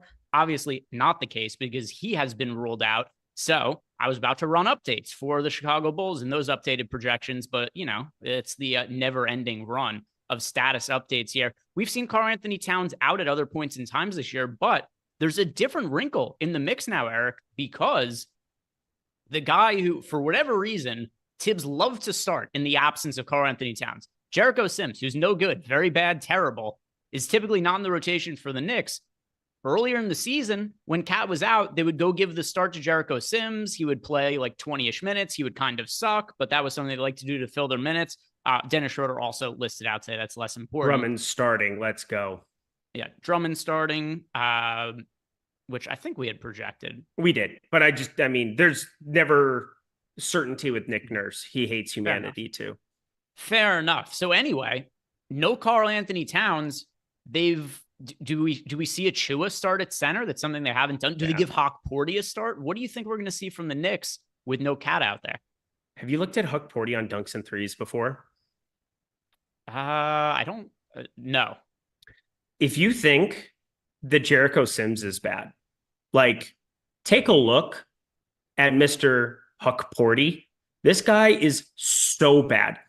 First percentile EPM, -6 estimated plus minus. He is actually -6.4 estimated plus minus. We're talking like the worst basketball player in the entire National Basketball Association. It would be malpractice if you started Huck Porty instead of Precious Achua at the 5. So my assumption is probably the assumption that we have kind of everywhere else around the entire industry, that you're going to get Achua starting at the 5. He's going to look much better. Josh Hart is going to look much better. OG Anunoby is going to look, he's not going to play enough minutes to matter, but Mikal Bridges, Brunson, Hart, Anunoby, Precious Achua, that's your starting 5. And I think Precious and Hart, 2 guys that take a boost up, but Jalen Brunson, nuke of the night territory. I was going to talk about him in the event you got Cat out. Nearly at 35% usage and assist rate. Oh my God, Ariel Huck Porty starting. Oh my God. There we go. Yeah, so the reason that I'm not massively surprised by this is just because this is what Tibbs does when Cat is out. He doesn't like to play Achua at center, which also, by the way, kind of makes me concerned about, because Achua is going to be popular and somebody that, I understand why people are going to want to get there, but maybe won't be too popular soon. The ownership updates come. Tibbs really doesn't like to play him center minutes, though. He really hates it. And it's especially, I think it makes sense because Andre Drummond would probably just rebound up a storm. He's going to rebound up a storm anyway. Huck Porty sucks. He's terrible. But, Andre Drummond, man, he's going to look insane. Huck Porty, let's see. What has he done for fantasy this year? He has been awful. This is like a clone of Jericho Sims. Yes. Huck Porty this year, once again, very, very small sample size. He's a rookie. He's only played in 24 games, only averaging 8.5 minutes per game. But it is extraordinarily hard to be a big man who's not a relatively decent points per minute fantasy producer, just because you're around the basket, you soak up some rebounds. If you're going to take a shot, pretty high percentage chance to go in. You get a couple of block opportunities. Huck Porty in 8.5 minutes per game is averaging 5.5 fantasy points. He's obviously in play because of how cheap he is, but he is a staggeringly bad fantasy producer, only matched by Jericho Sims as far as big men go for I'm really, really interested to see what our projection ends up being on Huck Porty. It's going to baffle you. I have a feeling it's going to baffle all of us. Somebody asked, why does Eric have to overreact to everything? Can we do the first time here, Hangman gif? I mean, that is like, what do you want me to do? I mean, this is absurd that Huck Porty is starting, and then we have to deal with this. This is just absurd. Yeah, Knicks starting lineup, official: Brunson, Bridges, Anunoby, Hart, and Huck Porty. That is your starting unit. And then, like you said, Jalen Brunson is the guy who I overall am going to like the most from the Knicks, just from a standpoint of he's getting the usage bump. His price isn't as high this year as it was last year because of Cat being in the mix. But also, other players on the Knicks, like, what do you make of, I know I touched on it a little bit there, but Precious Achiuwa, what are you going to do with him as a DFS option? Because he is $6,200 over on DraftKings, and then on FanDuel, we've got Precious Achiuwa priced at $6,400. So he is relatively expensive. I have no idea yet. I have no clue. I don't want to. Like, I don't want to play Precious Achiuwa that tag coming off the bench, but I look at how bad Huck Porty is, and there's probably not going to be a chance. I think it also kind of matters how many minutes we get from Drummond. And like, Drummond doesn't have the biggest minutes projection. We know how big of a fantasy study can be from time to time, but his minutes aren't that high across the industry. We had him for like 7 and 7 in the advanced stats page, had him for sub 20 minutes. If you see Drummond succeed and get extended, like, I still think you need Huck Porty out there, because Precious Achiuwa is going to get eaten alive by him more than likely. This is just such a hard spot, because you're definitely not lowballing Precious Achiuwa, but he's got the power forward eligibility, which is at least useful. It's probably going to end up being the guy that I get to a little bit still, but I can't imagine he's going to be like 20-25% of my lineups. Let's see what we have. We got a projection update. Jordan, pull up the New York Knicks on screen. Here is what we have for, and refresh the projections. They're not fresh right now. Brunson and Hart. I think Hart specifically is just going to look so much better. Sort by the New York Knicks. Here's what we got here. Jalen Brunson projected for the most fantasy points on the team. Absolutely no surprise there whatsoever. We've got a little bit over 48 fantasy points for Brunson at $8,900. So he's going to look solid. Like you said, Josh Hart looks really good. 44 fantasy points and change at $7,900. Anunoby and Mikal Bridges, they're both looking pretty comparable as playable guys, but not as strong as Brunson and Hart. Here's what we did for Huck Porty. We gave him 19 minutes. Like I said, just not a great fantasy producer. We've got Huck Porty projected for 15 fantasy points at $3,600, Eric. It's very similar, like I said before, to Jericho Sims. If we weren't playing Jericho Sims much in this spot, I know that we haven't seen Huck Porty start before, so there's an inclination to be like, hey, starting big man, center, relatively cheap price point, jam him. I think it's reasonable that we don't have him projected very well. I do too. I mean, I just don't want to play him. I really don't. Plus, center has Day'Ron Sharpe. It has Zach Collins. It has Alperen Şengün. It has Zubats. It has Miles Turner, who's been playing some good basketball. The usage has been up since he came back from getting hurt with the neck injury. We have Donovan Clingan, who I think is just a guy that if he's going to play 25, 26 minutes going forward, we're going to see some absurd double-doubles going forward. Like we could see some 18 board, 12-point double-double kind of things going forward. You've got Drummond now starting. You've got so many different ways where the center lineups, you just don't need to play Huck Porty. And I would actually say it's kind of like a detriment to your lineup, because what is that ceiling? He would have to play way more minutes than what we think in order to be viable. Yeah, just considering once again going back to what his points per minute fantasy production has been this year. If you don't consider the matchup and you just look at his production so far this year, if you give him 32 minutes, you're getting around 20 fantasy points at his per minute production this year. Would you be upset at 20 fantasy points at $3,600? You wouldn't be upset about it. It's not necessarily winning a tournament, but at the same time, too, consider that we're projecting to play under 20 minutes. And like I said, you have to project him for over 30 minutes to be getting him to 20 plus fantasy points. So, I'm going to be looking elsewhere at the center position. We've never seen a start from Huck Porty. I could see a scenario where he just grabs a bunch of rebounds and he could come back to hurt us. But I think it's most prudent to not project him well. Correct. Anything else from the Knicks that stands out to you from this projection update? I guess the one question I have is what do we see as the bench unit? This is still a double-digit spread. We still expect the Knicks to knock the doors off. It'll probably come down a little bit here as we get closer to tip, but behind them, I just kind of look at some of these tags on the Knicks side, and I feel like I want to take shots on Miles McBride. I don't think I have it in me to do it. Cameron Payne still exists. Precious Achiuwa still going to be getting, I would think, the most of the minutes there. I mean, Miles McBride feels like somebody that we have to maybe consider as a off the board type play here, just because what are the minutes going to look like for OG Anunoby going forward here? He played 35 right from the get-go. He's 5,900, but just depends on what they want to have out on the floor. And if they just go super small ball, like Adam Bona comes out on the floor for Philly, maybe they go to Edwards or Roddy at the 5. There's worlds where Philly does some of that stuff, and you could see McBride walk into more minutes. We know there's a ceiling there from time to time, but the usage has just been so down. But with Cat off the floor, there's just so much to go around to everybody else. And I'm trying to talk myself into some Miles McBride, put up a 50 piece in 42 minutes. There's ways where Miles McBride walks into a little bit more than what we think, but I don't think I'm going to go crazy with it by any means. Yeah, let's see. What do we have for Miles McBride? He's $3,800. Got him projected for 17.5 fantasy points. He's probably not going to show up in my lineups. I don't think I'm going to get to any cheap guys from the Knicks. It'll be, a lot of, oh no, sorry. I was looking at the old projection, not the Brunson, Anunoby. Yeah, we got Miles McBride for a 22. Yeah, my bad. 22.7 for $3,800. I misspoke because I was looking at the old projection. He's definitely going to land in lineups for me, Eric. I'm trying to figure out how much to be jamming by any means. Again, we had our projections get fixed up there because Hart and Brunson came through in that first update way too low. And I'm just trying to figure out exactly how much Miles McBride I want to get to.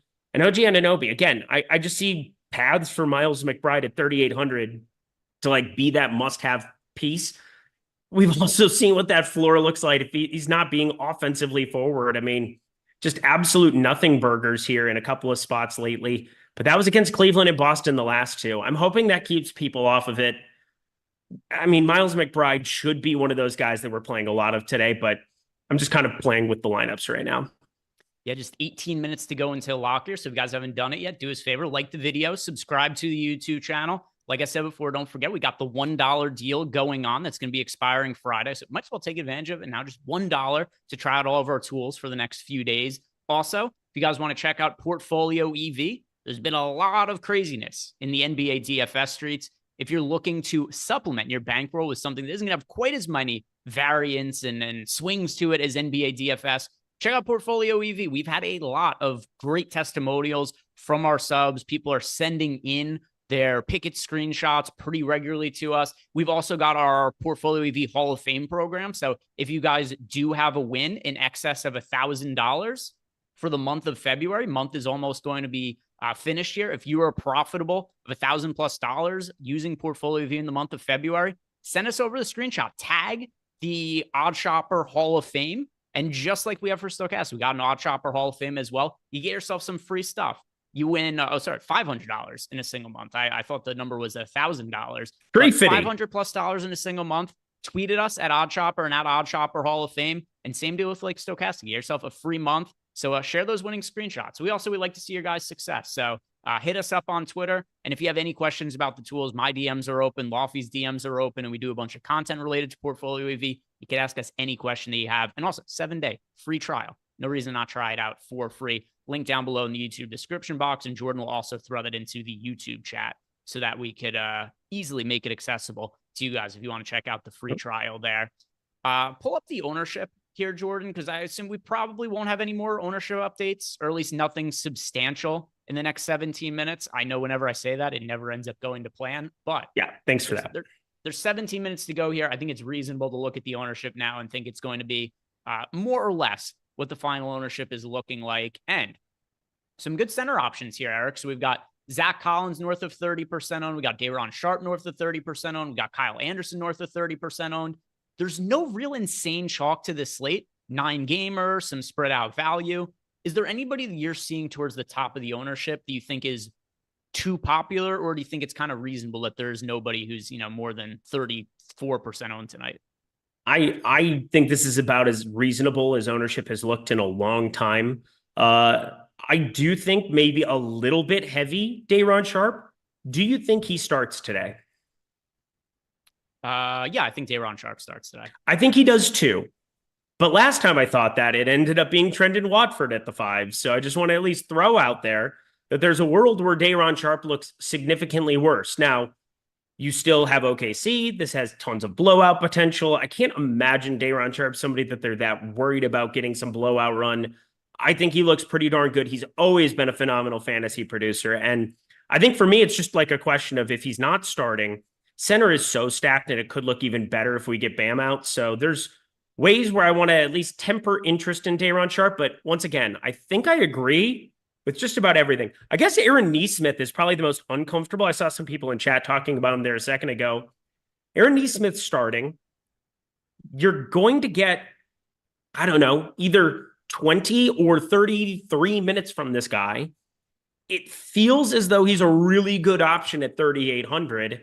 But, again, Miles McBride, I think I like more as I'm kind of working through it.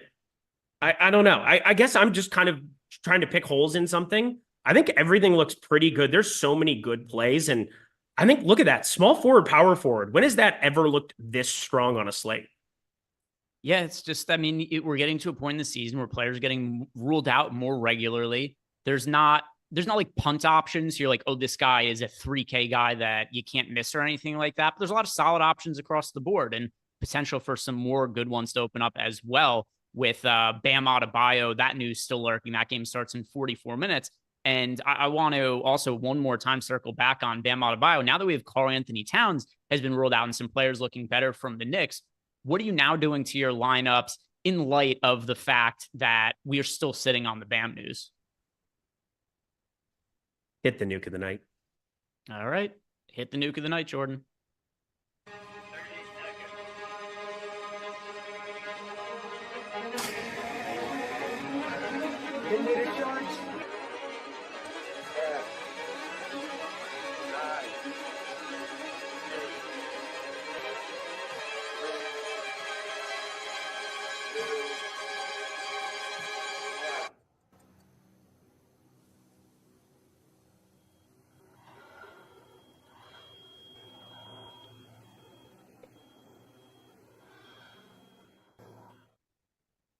All right. Are you just going with Khalil Ware, or are you going to throw a curveball at me? I'm throwing a curveball. My intuition is you're going to say Khalil Ware. Nah, it was going to be. Obviously, I had kind of tipped the hand a little bit too much than what I would want for the center position. I think it makes sense that if Khalil Ware, if you get Bam Adebayo out, 1.09 DraftKings points per minute producer on the season. It's Atlanta on the other side. Up-tempo spot. The minutes go up. Khalil Ware should be popular in that event. But somebody that I think ends up getting overlooked, especially now that we have a ton of point guards that are going to be popular in some capacity, whether that's Harden or, Trae Young looks okay. Jalen Brunson's going to be very popular on today's slate. How about an 8,600 Tyler Hero for the people? 1.23 DraftKings points per minute with Bam and Jimmy Butler off the floor.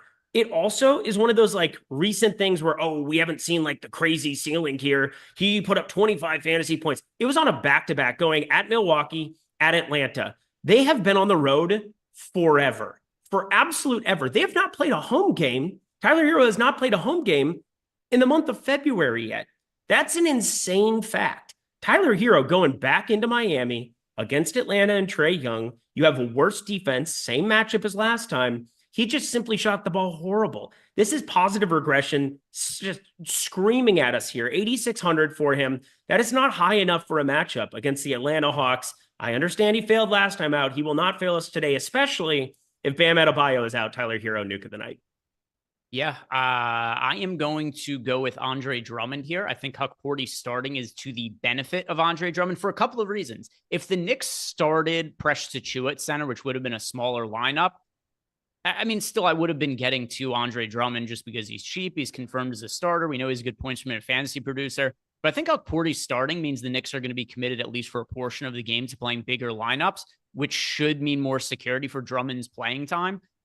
I know it's been a disappointing season for him, especially relative to what he's been for previous seasons. He's so cheap, though, Eric, and there's enough value at center where Drummond is just barely, I think it was 11% ownership was the number on our last run there. At 11% ownership and a cheap price tag, there's a ceiling in Andre Drummond, so I want to be overweight to the field on him. Yeah, I have so many bets on Andre Drummond today. I am cheering for Andre Drummond to smash. He's going to be my second highest owned center behind Zach Collins. I love both of them today. I'm 100% on board with you. Yet again, your nukes, I have been completely a fan of here of late. All right, let's start to see what it is that you guys have for questions for us. Sorry we didn't get to all of these earlier, but we just had a lot of news that kept changing stuff. Sam Van Dam, look at this. He says, I'm getting to so much Drummond. Am I doing this? Well, look at that. What a coincidence. Yes. Yeah, I like Drummond. I like Drummond today too. I think that's a reasonable guy to be rostering. Shaolin Verse, what two teams should he be targeting for a FanDuel GPP, and what players from those teams do you guys have interest in?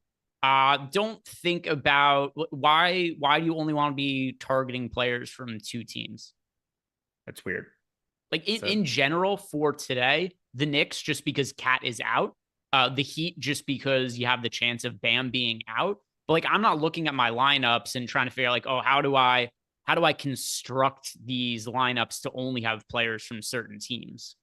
Yeah, I would never think about things that way. If you want to talk about teams that I think we could get something random from in the next however many minutes and people won't react to them, Brooklyn has a chance to be weird, whether it's Day'Ron Sharpe started. Like you could see Toson be somebody who's interesting if they just decide to be completely moronic.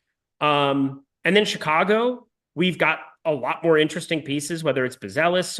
Kevin Huerter's more expensive now, thank God. We've got like spend up options like Josh Giddey.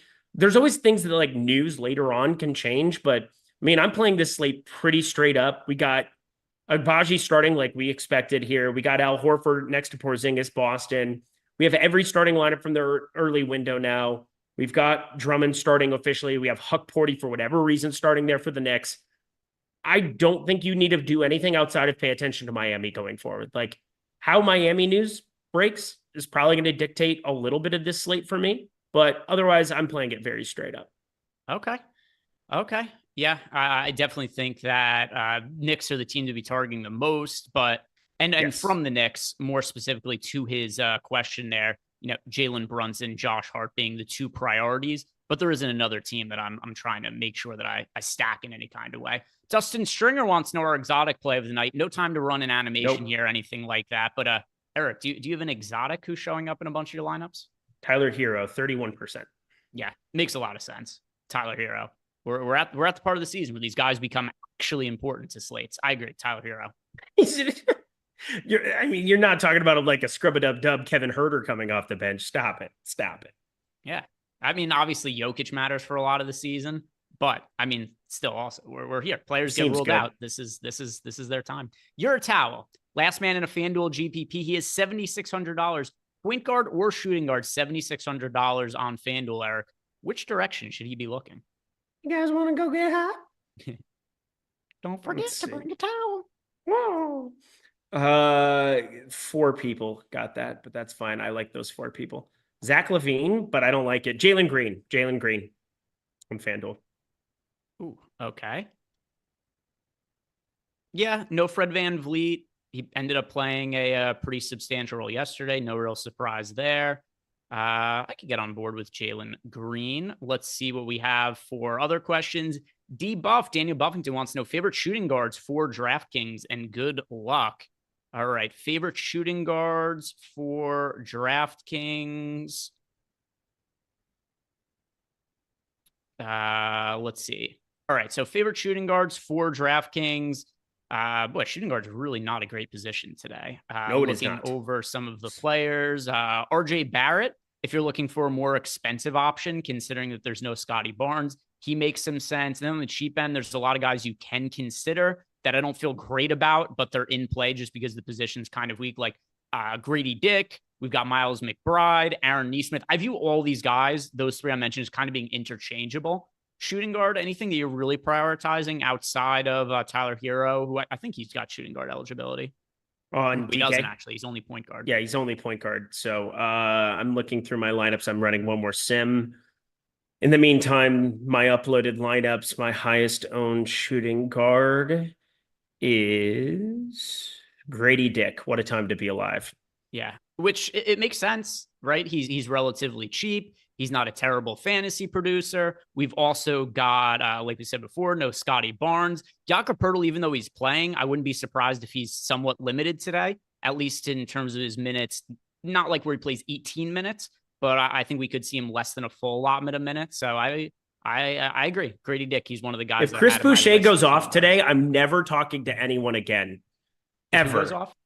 If Chris Boucher goes off today, I'm not playing him today. So obviously today, Chris Boucher is going to play. Bam is in, by the way. Bam in. Interesting. Yes. Bam is all right. in.